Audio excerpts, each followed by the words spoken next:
Bismillahirrahmanirrahim. Assalamualaikum warahmatullahi wabarakatuh. Halo teman-teman, jumpa lagi dengan channel pembelajaran kita. Kali ini kita akan belajar materi keseimbangan ekosistem.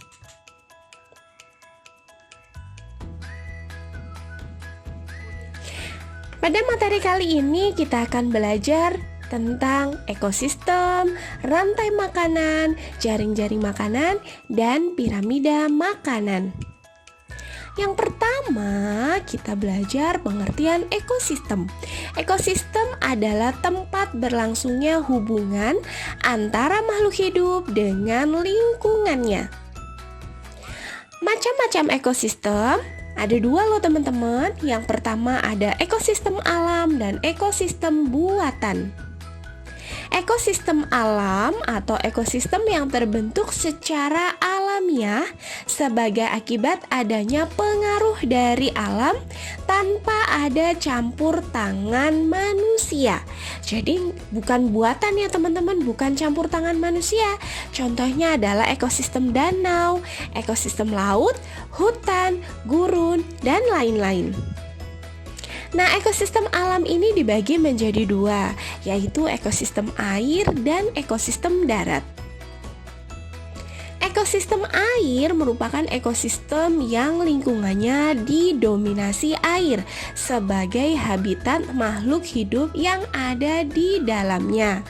Jadi, di dalamnya itu banyak habitat-habitat air, teman-teman. Nah, ekosistem darat adalah ekosistem yang faktor lingkungannya didominasi oleh daratan. Contohnya di sini tuh ada hutan, ada juga gurun, dan masih banyak lainnya. Ekosistem buatan adalah ekosistem yang dibentuk secara sengaja oleh manusia untuk tujuan tertentu. Contohnya kebun, kolam ikan, akuarium, waduk, dan sawah. Juga ada kebun binatang. Itu adalah ekosistem yang dibuat oleh manusia, teman-teman, dengan tujuan tertentu. Selanjutnya, ini adalah gambar dari macam-macam ekosistem buatan, teman-teman. Waduk juga merupakan ekosistem buatan ya, teman-teman. Ada sawah. Sawah juga merupakan ekosistem buatan, juga kolam ikan yang di dalamnya tumbuh berbagai organisme. Komponen penyusun ekosistem ada komponen biotik dan komponen abiotik. Teman-teman pastinya sudah tahu ya, komponen biotik adalah komponen yang terdiri dari makhluk hidup, sedangkan komponen abiotik adalah komponen yang terdiri dari makhluk tak hidup. Komponen biotik adalah semuanya yang benda hidup. Contohnya, di sini adalah hewan dan tumbuhan. Nah, mereka itu terbagi menjadi produsen, konsumen, dan pengurai, berperan dalam rantai makanan. Sedangkan komponen abiotik semua benda yang tidak hidup. Ada batu, air, tanah, udara, dan lain-lain. Nah, teman-teman, ngomong-ngomong masalah komponen biotik, di sini itu ada produsen, konsumen, dan pengurai. Apa sih yang dimaksud dengan produsen, konsumen, dan pengurai? Next. Nih, di sini ada komponen biotik, abiotik. Ada cahaya, udara. Cahaya dan udara merupakan komponen abiotik ya, teman-teman. Kemudian di situ ada produsen di sini adalah seperti tumbuh-tumbuhan atau organisme yang menghasilkan makanan sendiri.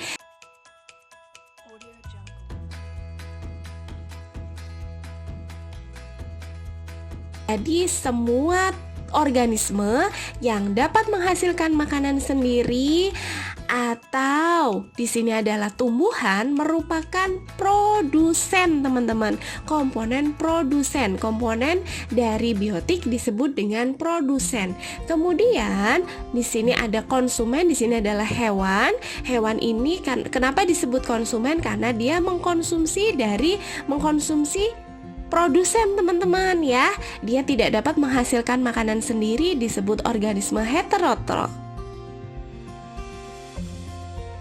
Ada juga pengurai. Pengurai di sini seperti cacing, bakteri, itu menguraikan hewan atau di sini adalah konsumen yang telah mati kemudian diuraikan. Next ya.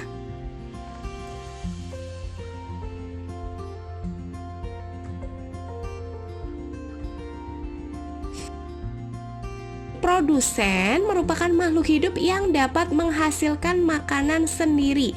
Bahan organik yang dibutuhkan oleh makhluk hidup lainnya dari bahan anorganik. Produsen disebut makhluk hidup autotrof. Contohnya di sini ada ganggang hijau, tanaman padi, tanaman pisang, tanaman ketela pohon, dan tanaman berklorofil lainnya. Sedangkan konsumen merupakan makhluk hidup pemakan. Pemakan bahan organik yang dihasilkan oleh produsen untuk menjamin kelangsungan hidupnya. Konsumen disebut juga dengan makhluk hidup heterotrof. Nah, konsumen sendiri dibagi menjadi 3 teman-teman. Yang pertama konsumen tingkat 1, disebut juga konsumen primer atau herbivora, atau yang memakan tumbuh-tumbuhan, yaitu memperoleh makanan dari produsen. Contohnya konsumen tingkat 1 itu ulat, belalang, sapi, dan kambing. Ada juga konsumen tingkat 2 teman-teman, disebut juga konsumen sekunder atau karnivora, memperoleh makanan atau energi dari konsumen 1. Contohnya katak, burung. Nah, di sini kita lihat teman-teman, kan konsumen 2 itu mendapatkan makanan dari konsumen tingkat 1. Contohnya katak memakan belalang. Gitu teman-teman. Contohnya burung memakan ulat. Itu adalah konsumen tingkat 2 yang memakan konsumen tingkat 1. Selanjutnya ada konsumen tingkat 3 yang disebut dengan konsumen tersier atau karnivora dan omnivora. Dia bisa memakan hewan maupun tumbuhan, memperoleh makanan dari konsumen tingkat 2. Contohnya di sini ada ular, elang, dan harimau. Ular memakan katak, katak memakan ulat. Selanjutnya ini yang disebut dengan, nanti kita akan bahas tentang rantai makanan. Tadi kita sudah membahas ada produsen, ada konsumen. Nah, decomposer itu apa ya?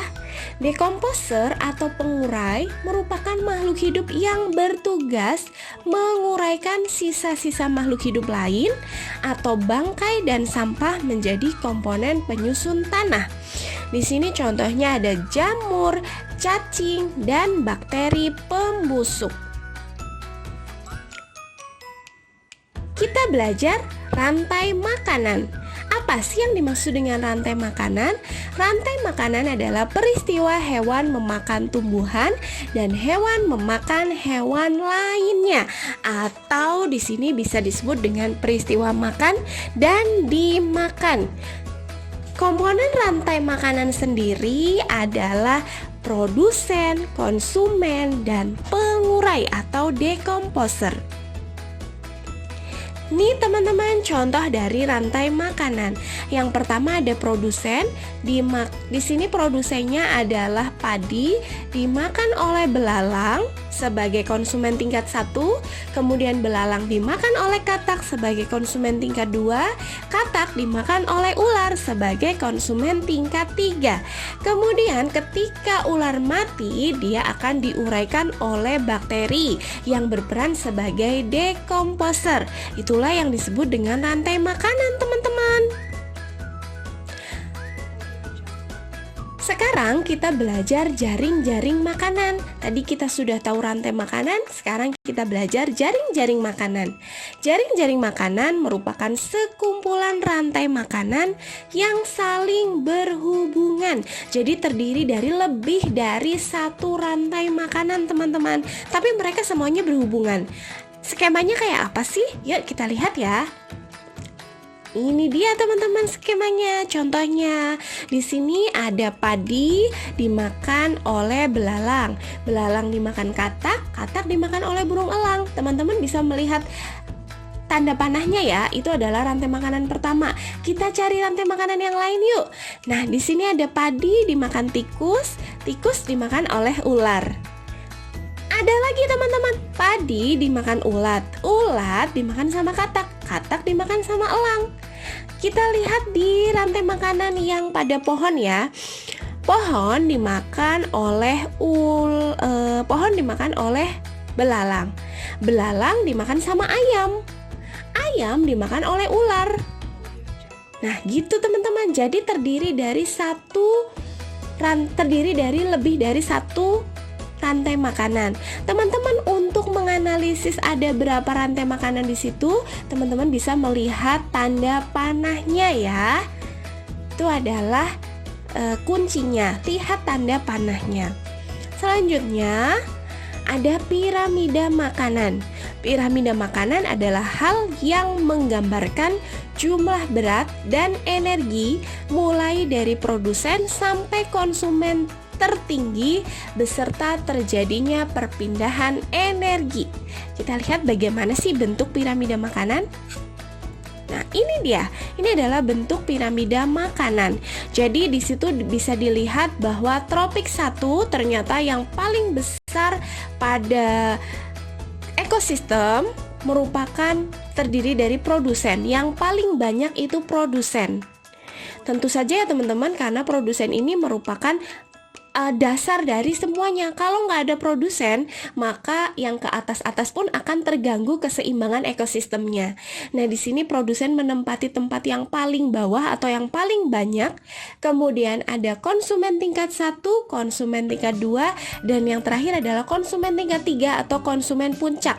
Yang mana konsumen puncak itu paling sedikit. Kita bisa melihat seperti tentunya burung elang jumlahnya lebih sedikit daripada tumbuh-tumbuhan yang ada di bumi ini kan teman-teman. Bisa dilihat seperti itu ya. Nah, terima kasih teman-teman atas perhatiannya. Semoga videonya bermanfaat. Wassalamualaikum warahmatullahi wabarakatuh.